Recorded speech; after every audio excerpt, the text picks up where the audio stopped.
Eto, makinig mga Filipino senior citizens. Digital Senior Citizen ID, paano nga ba kukunin?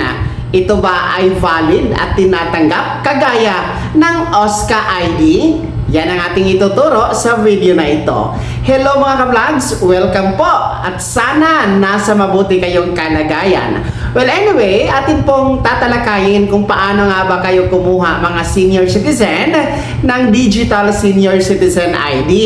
Well, ang nakaugalian po kasi ninyo, ang pagkuha ng Senior Citizen ID ay nagmula sa Office of the Senior Citizen Affairs or OSCA, no? Kasi isa yan sa trabaho ng OSCA, ang mamamahagi ng OSCA ID, yung Senior Citizen ID. At wala naman po yung bayad, no? Para po kasi kuha tayo ng mga pribilehiyo at diskwento, mga benepisyo, no? Ay kailangan tayo mag-present ng Senior Citizen ID para ma-avail ang mga diskwento gaya ng pamasahe na 20% discount, 5% discount kung mag-grocery at magbili ng iba't ibang produkto at serbisyo. So, kailangan talaga ang Senior Citizen ID.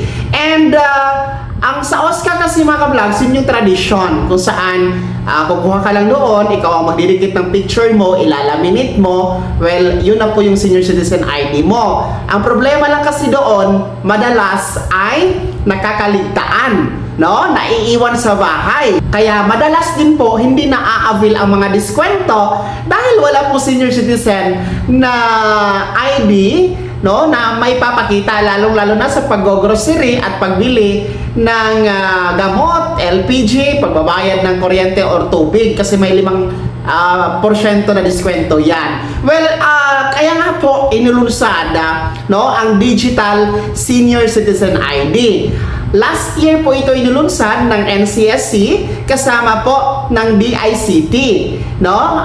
I think August 2025 last year inulunsad po ng National Commission of Senior Citizens or NCSC kasama po ang DICT. Well, paano nga ba makukuha itong Digital Senior Citizen ID? Una, kailangan niyo po mag-download sa inyong cellphone ng eGov.ph na app, no? Kung wala pa kayo niyan, i-download niyo po sa inyong cellphone ang eGov.ph na app. Tapos mag-register kayo. Basic lang naman ang registration. Ilagay niyo lang yung pangalan niyo, birthday niyo, yung inyong address, no? Mga basic lang na information, no? Para magkaroon kayo ng portal na sarili mga ka-vlogs, no?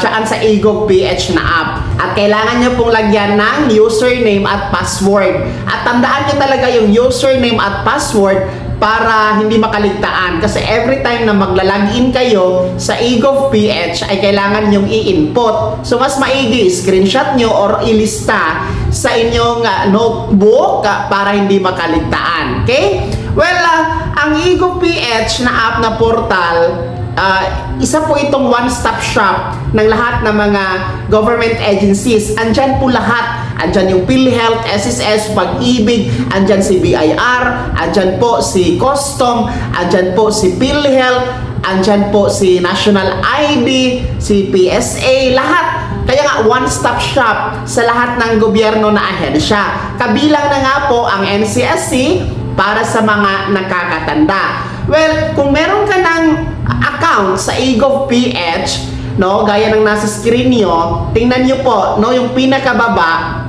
kasi may picture ka dyan, may cellphone number, no?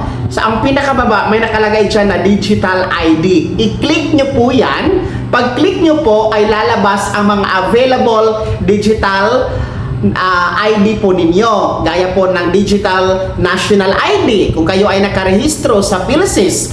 Yung Digital PhilHealth ID, kung kayo ay miyembro sa PhilHealth, automatic po yan nalalabas mga ka-vlogs, no? So since Senior Citizen ID ang kailangan mo, lalabas din po yung Digital Senior Citizen ID. Well, ang Senior Citizen ID na digital dyan sa eGov.ph, lalabas lang yan kapag senior citizen ka. Pero kung hindi ka pa senior citizen, hindi yan lalabas. Hindi yan ma-generate mga ka-vlogs. Katulad ko, yung available lang sa akin is National ID and PhilHealth ID na digital. No? Kasi hindi pa naman ako nagsi-60. Kasi pag-register natin, di ba, maglalagay ka ng birthday mo. So, yung buwan, petsa, at taon. So, automatic yan, madidetect niya kung senior ka na. Well, kung andyan na yung senior citizen ID na digital nyo, maaari nyo po yung screenshot or i-download sa inyong gallery, no? Front and back po yan mga ka-vlogs. And then, pag ma-save yan sa inyong gallery, ay maaari nyo na yung gamitin yan sa pag-avail ng mga iba't ibang serbisyo at diskwento. Take note ha, tandaan nyo, ang atin pong digital senior citizen ID ay pareho lamang po ang pagiging valid nito doon sa OSCA ID na nakukuha sa OSCA, no? Wala silang pagkakaiba. Ang pagkakaiba nila lang talaga, ang digital national ID is nasa cellphone mo lang, dala-dala mo, hindi talaga makakaligtaan kasi hindi naman talaga nakakaligtaan ang ating cellphone. Ang OSCA ID kasi is sa OSCA kukunin, yun yung pagkakaiba nila. Pero ang kanilang kahalagaan at kung paano sila gamitin, wala pong pagkakaiba. Pareho din po silang walang expiration. Kaya dapat po tanggapin yan ng iba't ibang establishmento. Maaari niyo pong i-report sa NCSC, no? Or OSCA ang mga establishmento, mga transport vehicle na hindi po nagagawad ng diskwento gamit ang inyong digital senior citizen ID. At yan po ha mga lolo at lola, maaari kayo mag-register na sa eGov.ph para ma-generate ang inyong digital senior citizen ID. Kaya naman, mga lolo at lola, ano po yung comment at reaction sa balitang ito? Sino sa inyo dito ang naka-generate na ng digital senior citizen ID? Alin ba ang mas gusto ninyo? Yung OSCA na senior citizen ID or itong digital senior citizen ID? Ibahagi niyo po ang inyong komento sa comment section na nasa baba. Maraming salamat! God bless! Mag-ingat mga ka-vlogs!